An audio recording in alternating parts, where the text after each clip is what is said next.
Hello बच्चों, induction of success में आपका स्वागत है। हमने व्यंजन संधि के 2 टॉपिक बता दिए थे। आज तीसरे टॉपिक में 5वां नियम आप लोगों को बताएंगे, न संबंधी नियम। कह रहा है यदि री र श के बाद न व्यंजन आता है तो न का र में परिवर्तन हो जाता है। किस में परिवर्तन हो जाता है? र में। यानी देखिए यहाँ न आया, न का किस में? र में परिवर्तन हो जाता है। जैसे कह रहा है कि परि धन नाम, यानी परि आया, इसमें र दिखाई दिया, र दिखाई दिया तो र के बाद यही नियम कह रहा है ना कि र के बाद यदि कोई न आता है तो न आता है तो न को किस में परिवर्तन करेंगे? र में परिवर्तन करेंगे। तो र में परिवर्तन करते हैं तो क्या हो जाएगा? परिणाम दिया है तो परिणाम हो जाएगा। किस में बदल जाएगा?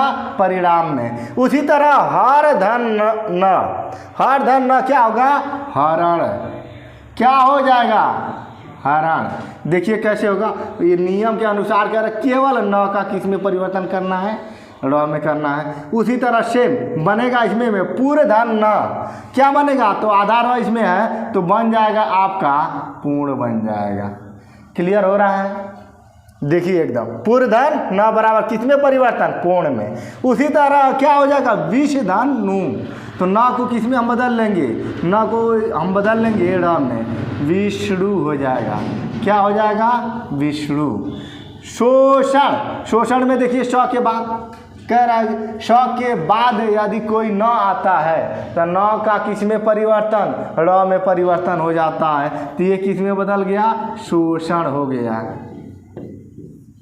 ठीक है। फिर भूषण, यानी शोषण बना तो उसमें भूषण यानी भूधन अन है तो या न की जगह पे क्या बदल लेंगे? र बदल लेंगे तो भूषण हो जाएगा। ठीक है। आप लोगों का न संबंधी नियम पर ज़्यादा नहीं, 5-7 या बनेंगे, जो भी प्रश्न है उसको आराम से कर लेंगे। ठीक है। अब देखेंगे अगला जो नियम है, मस के बाद यदि जिस वर्ण का व्यंजन आता है उसी अनुस्वार उसी वर्ग का नासिके में परिवर्तन हो जाता है।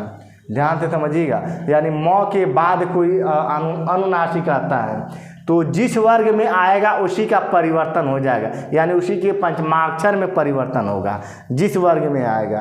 तो मान लीजिए क में आता है तो ङ में चेंज हो जाएगा, च का आता है तो य में चेंज होगा, यानी कि ट का आता है तो र में चेंज हो जाएगा। उसी तरह देख लीजिए यहाँ पे दिया है, कह रहा है कि अहम धनकार, यही न कह रहा है कि म के बाद अगर कोई आता है, कोई भी जिस वर्ग का आता है उसका पंचमाक्षर हो जाता है, यानी किस में बदल जाएगा? पंचमाक्षर। यानी अनुस्वार द्वारा इसको दर्शाएंगे। किसके द्वारा? अनुस्वार के द्वारा। तो अनुस्वार दर्शाएंगे तो क्या हो जाएगा? अहम। अहम कैसे लिखेंगे? अहम। और अनुस्वार यहाँ पे लिख देंगे। कहा था मैंने ना कि किस में हो जाएगा? ये 5वां अक्षर में आएगा यहाँ पे, यानी म के बाद क्या हो जाएगा? अहंकार। क्या हो गया? अहंकार। उसी तरह क्या हो जाएगा? समधनगत, संगत, संगत। देखिए सम आया, सम को हम किस में लेकर चले जाएंगे? यानी कि अनुस्वार में लेकर चले जाएंगे। ठीक है। फिर उसी तरह क्या हो जाएगा? समधनजय, संजय हो जाएगा। संजय में परिवर्तन हुआ। फिर आ जाइए यहाँ पे देख लीजिए, समधनतोष, इसको भी 5वें में परिवर्तन करेंगे तो समधनतोष, यानी किस में बदल गया? संतोष में। नाम क्या हो गया? संतोष, यानी संधि करेंगे तो संतोष हो जाएगा। उसी तरह समधनघर्ष क्या हो जाएगा? संघर्ष। केवल अनुस्वार में चेंज करना है। किस में करना है? अनुस्वार में चेंज करना है। समधनकल्प क्या हो जाएगा? संकल्प हो जाएगा। संकल्प। समधन्ध्या, फिर से देखिए, समधन्ध्या मतलब कि संध्या हो जाएगा। कौन सा हो जाएगा? संध्या। 5वें में चेंज हो रहा है, देखिए इसी को अनुस्वार में चेंज कर लेंगे। संध्या हुआ। इसको समधनगत यानी कि संगत।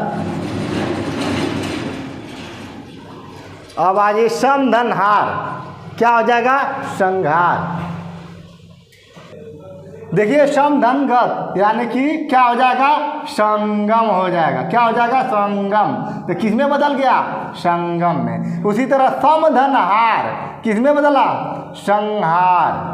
ये परिवर्तन हो जाता है संघार में। फिर सम धन लग्न केवल उच्चारण करना आ जाएगा बेहतरीन तरीके से, तो आप लोगों को एकदम ये जो म संबंधी नियम है एकदम आसानी से आ जाएंगे। आप खुद उच्चारण करके समझ सकते हैं कि क्या करेंगे तो हो जाएगा। देखिए सम धन लग्न, इसको करेंगे तो क्या हो जाएगा, संलग्न हो जाएगा, संलग्न। ठीक है, सम धनवत क्या बनेगा, सम धनवत। अब सम धनवत को क्या कर लेंगे, अनुस्वार में चलेंगे, सम धनवत, हुआ कि नहीं हुआ, समवत। उसी तरह सम धन युक्त क्या हो जाएगा, सम, इसको अनुस्वार में लेकर चले जाइए, संयुक्त हो जाएगा, क्या हो जाएगा, संयुक्त। अब देख लीजिए थोड़ा सा आएंगे हम द्वितीय व्यंजन पे। अगर यहाँ पे डबल एक ही अक्षर दिखाई दे रहा है तो इस पर यहाँ पे म और यहाँ पे भी म, तो जब दोनों को ऐड करेंगे तो द्वितीय व्यंजन में यानी कि परिवर्तन हो जाएगा। तो यहाँ पे द्वितीय का मतलब आधा म भी जुड़ेगा, पूरा म भी जुड़ेगा, तो द्वितीय व्यंजन हो जाएगा। इसीलिए सम धन मान बराबर क्या हो जाएगा, सम्मान। क्या बनेगा, सम्मान। इसी के ऊपर द्वितीय कर देंगे, यानी जो भी वर्ड अक्षर आएंगे यहाँ पे उसको क्या करेंगे, डबलिंग यानी कि द्वितीय करेंगे। इसी तरह सम धन मिश्रण बराबर क्या हो जाएगा, सम्मिश्रण हो जाएगा। किस में बदल गया, सम्मिश्रण। सम धन मोहन बराबर क्या हो जाएगा, सम्मोहन, सम्मोहन। इसी तरह फिर देखिए सम धन मानित बराबर, ये बहुत शब्द बार प्रयोग किया गया है या एग्जाम में भी आया है, तो इसको कहेंगे सम्मानित। क्या करेंगे, सम्मानित। इसी व्यंजन को हम लोग कहते हैं क्या, ये जो साथ में जुड़ा यही द्वितीय व्यंजन होता है। द्वितीय मतलब कि देख लीजिए एक दो, यानी दो जब आपस में दो व्यंजन जुड़ते हैं एक ही सब होते हैं तो उसको क्या कहते हैं, द्वितीय व्यंजन। यानी किसका भी क्या हो जाएगा, म का द्वितीय हो गया है, किसका, म का। तो यहाँ पे देख रहे हैं कि म का द्वितीय हो रहा है, तो द्वितीय व्यंजन समझ गए होंगे कि जैसे सम धन मिश्रण बराबर क्या हो जाएगा, सम मिश्रण होगा। इसी तरह आपका ये टॉपिक ख़त्म होता है। जय हिंद।